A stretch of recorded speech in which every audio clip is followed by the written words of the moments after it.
in to show you, because there's a couple things that you can make your life a lot easier. And you're not in panic mode when you're trying to get stuff back up and working. Yep. Tools are number one. Yeah.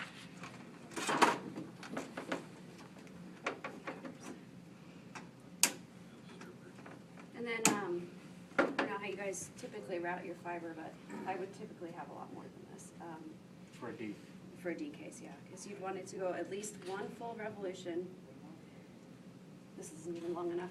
And I would bring my first buffer tube to the last chip. So I would make one full revolution and then come in the bottom here.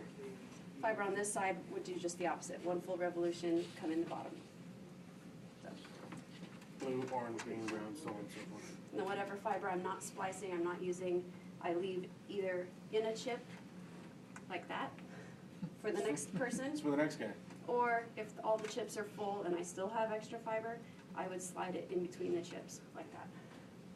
I So don't they're not ever, digging through the bundle to get them out. Try to get and it I don't ever use masking tape to tape things down, because that stuff eventually breaks down, and then you're in there scraping at it with your fingernail trying to get it to lift up, so no masking tape.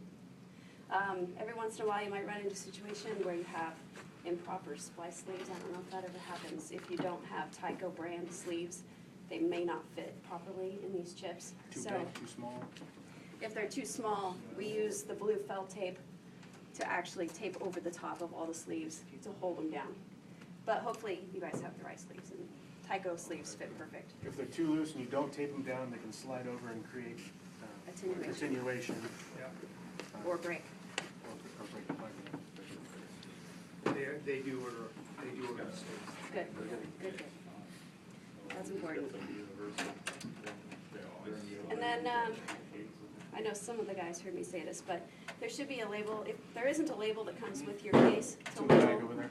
what's spliced, then you can always write with a Sharpie fine point on each chip, or even every fiber if it's going different directions, just so that the next person behind you, if they don't have a cut North, sheet, south, east, west, whatever. they can see what exactly is spliced and where. Like if they know they have to get in and cut a fiber that's currently spliced, maybe it's hot, and they have to send it a different direction, then they know, okay, this is the one right here, I see it. You know, this is blue buffer tube, blue fiber, and I need to cut that and splice it to something else. Another thing we do is zip tie labels. We'll label onto the actual buffer tube. Zip down here, it's got a little wing that we can write on. And write a description of what that fiber is. You can see that on the B case that we built over at the other table. We have, the Panduit actually makes the labels, and they're really helpful. Especially when Label you the have, outside, the inside, and on the top. Just make it easy for the next guy. Or yourself, you know, oh shit, what did I do? Can't have that.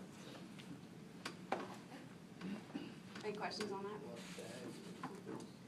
We need to go over mid-entry maybe? Okay.